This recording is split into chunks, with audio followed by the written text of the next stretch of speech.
Hey everyone, this is Kevin the Entrepreneur, and let's talk.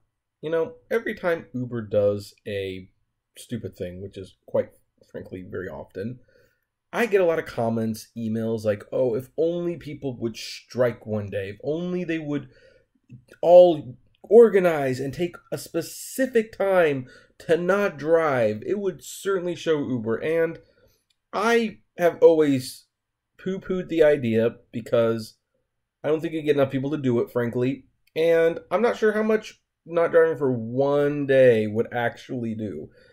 It'd be inconvenient, that's for certain. But how much would it really change? Well, you know what, guys? Due to recent events, I'm kind of willing to bend on this a little bit. Let's do an experiment. Seriously. Let's do an experiment. And keep in mind, this is not going to be the only thing. There will have to be more drastic decisions made somewhere down the line, but I think people are finally pissed off enough about Uber to do something. Not only are the people in the cities that Uber has raised the rates without giving the drivers any of it, not only are they pissed, but everyone else is livid because they know it's coming. I know it's coming. The only reason Uber doesn't do it all at once is to avoid meltdown. Basically, you start with a couple cities, you get them riled up, you let them, jump up and down, protest, shout, whatever you want to do, and then they calm down. Then you do it to the next couple cities. And you kind of slowly do it, and you're just slightly inconvenienced for a few weeks, one city or state at a time. Well, I think the drivers are at that point where they're like, no, we don't want to wait for it to come here.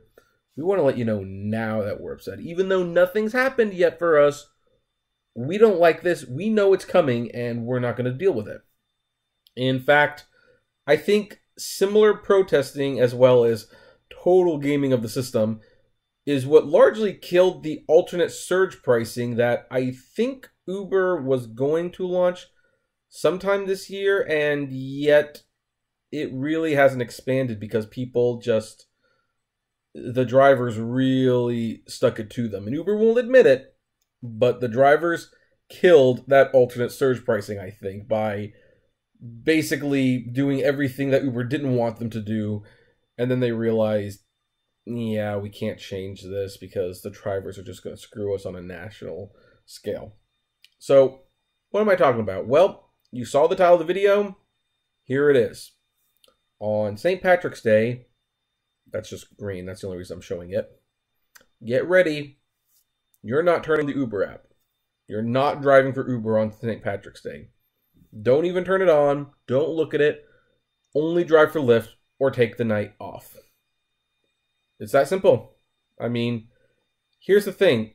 I could not think of a better time to do it because it's fresh. People are really upset. They're motivated to stick it to Uber. On St. Patrick's Day, which is Saturday, don't drive for Uber. If you must drive, and there's a lot of you people who must drive for Lyft. It will be prime timing over there. Or do Postmates. Postmates will probably have a little bonus of their own where if you deliver so many deliveries between 4 p.m. and midnight, you'll get like $50 or $100 extra. And it's easy to do. Don't drive for Uber. Now then, because Uber watches these videos, and I know they do, I know Uber will be offering a really good bonus. Don't fall for it. Do not drive for St. Patrick's Day. I know it's going to be surging. Heck, if a lot of drivers are turning their apps off, the demand doesn't go away from the passenger side. They're going to be paying 7, 8, 9 times surge. Don't do it.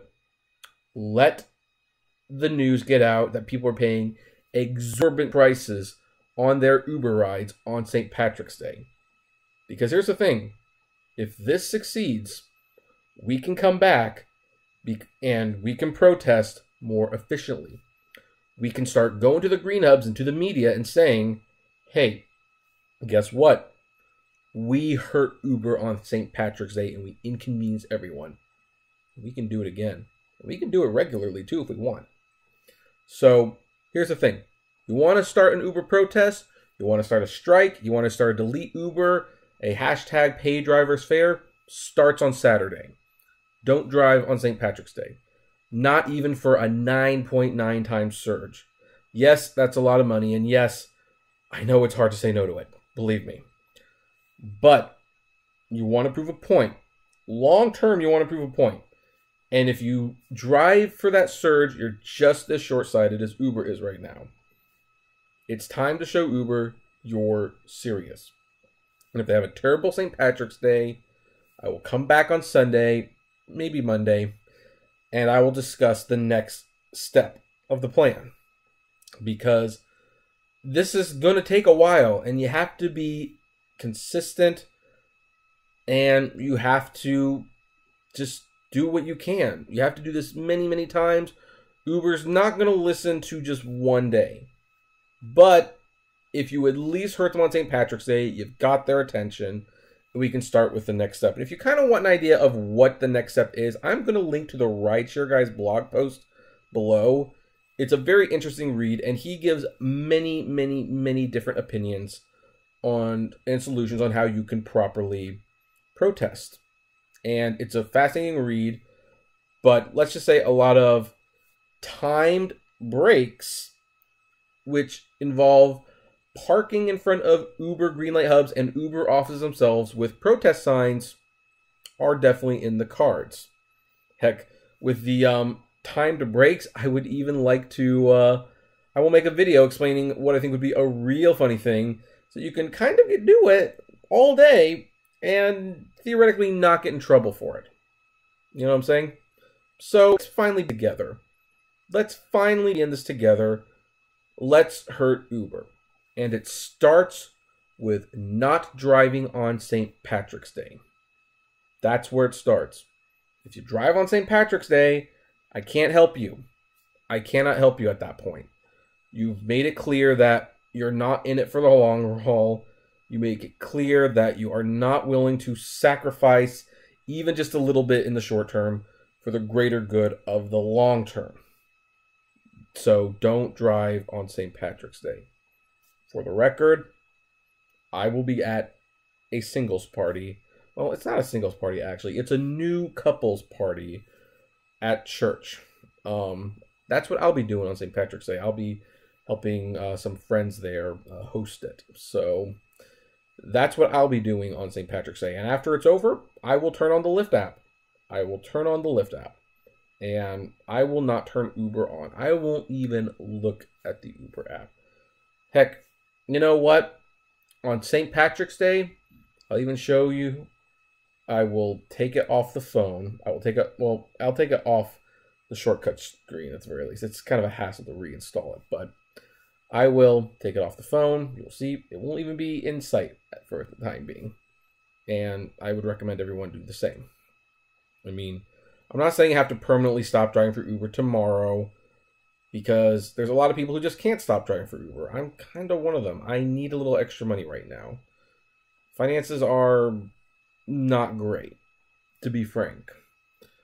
I think they will improve soon, though. In fact, I'm so confident they're going to improve that I think in a month, I really won't need to drive for Uber anymore. But you know what?